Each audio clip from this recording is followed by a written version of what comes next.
ಸಂದೇಶದ ಪೀಠಿಕೆ ಪಾಪ ಮಾಡಿದ ಕಾರಣ ದೇವರ ಮಹಿಮೆಯನ್ನು ಹೊಂದದವರಾಗಿದ್ದೇವೆ. நாம் பாவம் செய்தபடினால் கர்த்தருடைய மகிமையை இழந்தவர்களாய் காணப்படுகிறோம். அல்லேலூயா, அல்லேலூயா. ಪಾಪವು ನೋಡಿ ನಮ್ಮನ್ನು ದೇವರ ಪ್ರೀತಿಯಿಂದ ಆ ಪಾಪವು ನಮ್ಮನ್ನು ದೇವರನ್ನು ಬೇರ್ಪಡಿಸುತ್ತಾ ಬಂದಿದೆ ಎಂಬುದಾಗಿ ಯೆಶಾಯನ ಪ್ರವಾದನ ಗ್ರಂಥ 59ನೇ ಅಧ್ಯಾಯ 2ನೇ ವಾಕ್ಯ ಹೇಳ್ತಾ ಇದೆ. Hallelujah, hallelujah.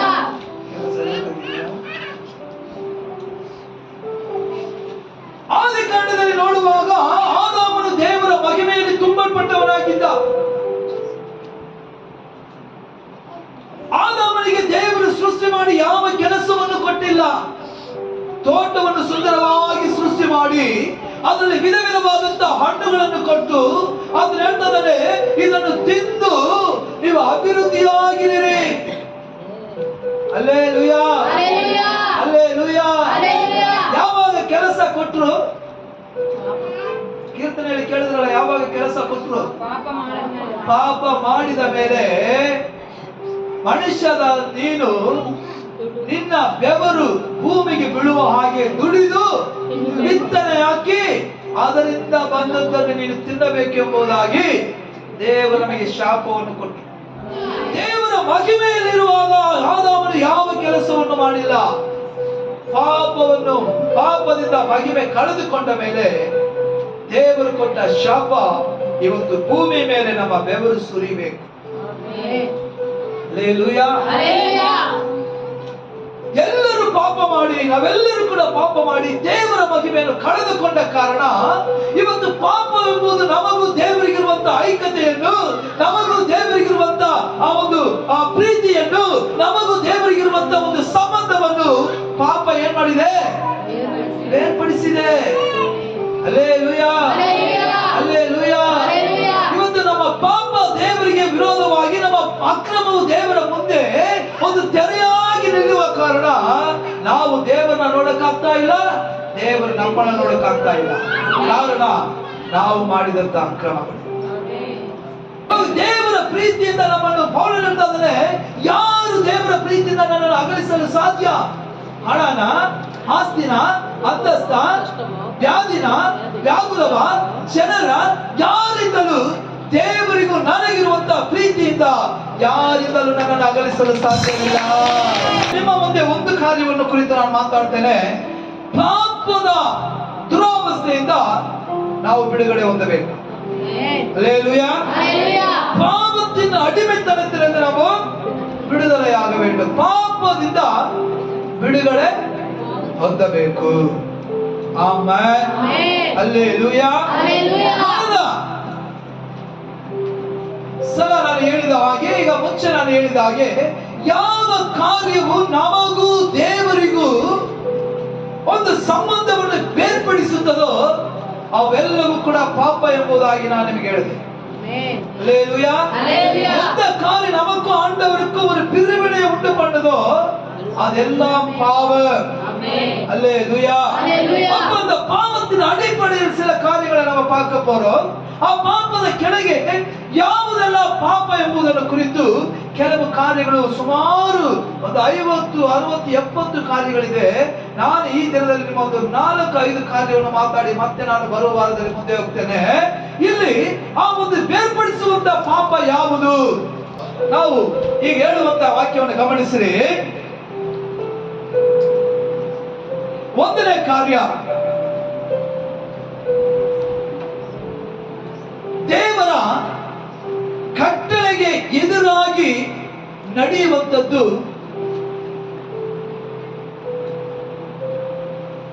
ಪಾಪ. 1 ಯೋಹಾನ 3ನೇ ಅಧ್ಯಾಯ 4ನೇ ವಾಕ್ಯ ಓದಪ್ಪ ವೇಗವಾಗಿ. 1 ಯೋಹಾನ 3ಾம் அதிகாரம் 4வது வசனத்தை வேகமா வாசிங்க. 1 யோவான் 3:4.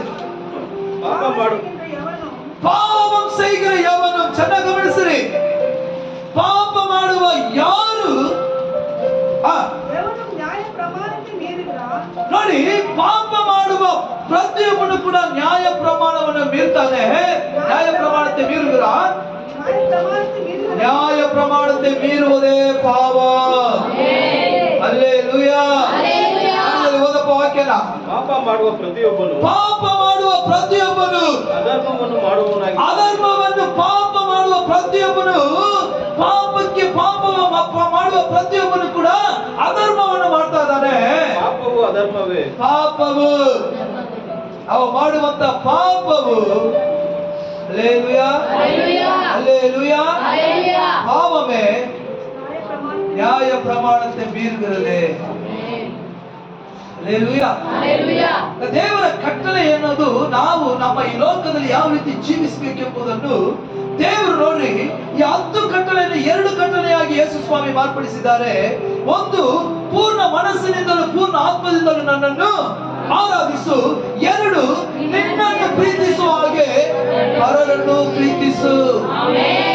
ಈಗ ಈ 2 ಕಟ್ಟಳೆಯನ್ನು ನಾವು ಮೀರಿ ನಡೆದ್ರೆ ಇದು ಪಾಪ. இரண்டாவது காரியம் வேதம் சொல்லுது, தேவனுடைய நீதி நியமங்களை மீறுவது. ದೇವರ ನೀತಿ ನಿಯಮಗಳನ್ನು ನಾವು ಅನುಸರಿಸದೆ ಅದಕ್ಕೆ ಎದುರಾಗಿ ಬರುವಂತ ಕಾರ್ಯಗಳು. ತಗೊಳ್ರಿ, ಅದೇ ಅಧ್ಯಾಯದಲ್ಲಿ 3ನೇ ಅಧ್ಯಾಯ 7ನೇ ವಾಕ್ಯ ಓದಪ್ಪ.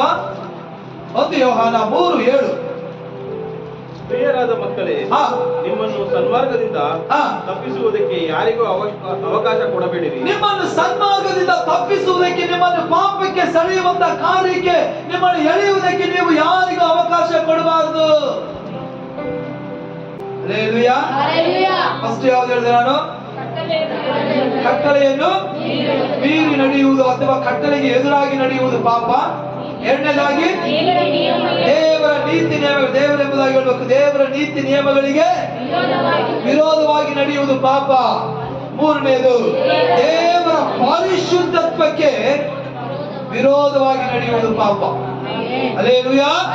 ದೇವರು ಹೇಳ್ತಾ ಇದ್ದಾರೆ, ನಾನು ಪರಿಶುದ್ಧನು, ನನ್ನ ಮಕ್ಕಳಾಗಿರುವ, ಸಾಧಾರಣವಾಗಿ ಅಂತ ಹೇಳಲಿಲ್ಲ, ನಾನು ಪರಿಶುದ್ಧ.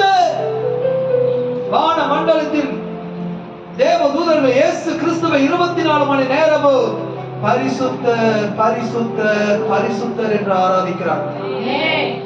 ಈಗ ದೇವರು ಹೇಳ್ತಾ ಇದ್ದಾರೆ, ನಾನು ಪರಿಶುದ್ಧ, ನನ್ನ ಮಕ್ಕಳಾಗಿರೋ ನೀವು ಪರಿಶುದ್ಧವಾಗಿರಬೇಕು. ಯಾವಾಗ ಈ ಒಂದು ಪರಿಶುದ್ಧತೆಯನ್ನು ನಾವು ಬೀಳ್ತೇವೋ, ಯಾವಾಗ ಪರಿಶುದ್ಧತೆಯನ್ನು ಬಿಟ್ಟು ಪಾಪಕ್ಕೆ ಬೀಳ್ತೇವೋ, ಯಾವಾಗ ದೇವರ ಪರಿಶುದ್ಧತೆ ಎಂಬಂತ ಆ ಪರಿಶುದ್ಧತೆಯನ್ನು ಮೀರಿ ನಡೀತೇವೋ, ಆ ಪಾಪವು ಕೂಡ ದೇವರ ಪ್ರೀತಿಯಿಂದ ನಮ್ಮನ್ನು ಅಗಲಿಸ್ತಾ ಬರ್ತದೆ. ಹಲ್ಲೆಲೂಯಾ. ಒಂದೇ ವಾಕ್ಯ ಓದಪ್ಪ. ಆ ಒಂದು ವಾಕ್ಯಕ್ಕೆ ಉದಾಹರಣೆಯಾಗಿ ಅದೇ ಅಧ್ಯಾಯ 3ನೇ ಅಧ್ಯಾಯ 9ನೇ ವಾಕ್ಯ ಓದಪ್ಪ. ದೇವರಿಂದ ಹುಟ್ಟಿದವನು ಪಾಪ ಮಾಡನು. ಆಮೆನ್. ನಾವು ಲೋಕದ ಪ್ರಕಾರವಾಗಿ, ಮಾಂಸದ ಪ್ರಕಾರವಾಗಿ ದೇವರನ್ನು ಕಂಡುಕೊಳ್ಳದೇ ಇರುವುದಕ್ಕೆ ಮುಂಚೆ ನಾವು ಮನುಷ್ಯನ ಮಕ್ಕಳು. ಯಾವಾಗ ಯೇಸು ಸ್ವಾಮಿಯನ್ನು ಕಂಡುಕೊಂಡು ಅವರನ್ನ ತಮ್ಮ ಸ್ವಂತ ರಕ್ಷಕನಾಗಿ ನಾವು ಅಂಗೀಕಾರ ಮಾಡಿಕೊಂಡ ಮೇಲೆ, ಈಗ ಲೋಕದಲ್ಲೂ ಸರಿ, ಪರಲೋಕದಲ್ಲೂ ಸರಿ, ನಮ್ಮ ತಂದೆ ಕರ್ತನಾದ ಯೇಸು ಸ್ವಾಮಿ. ಹಲ್ಲೆಲೂಯಾ.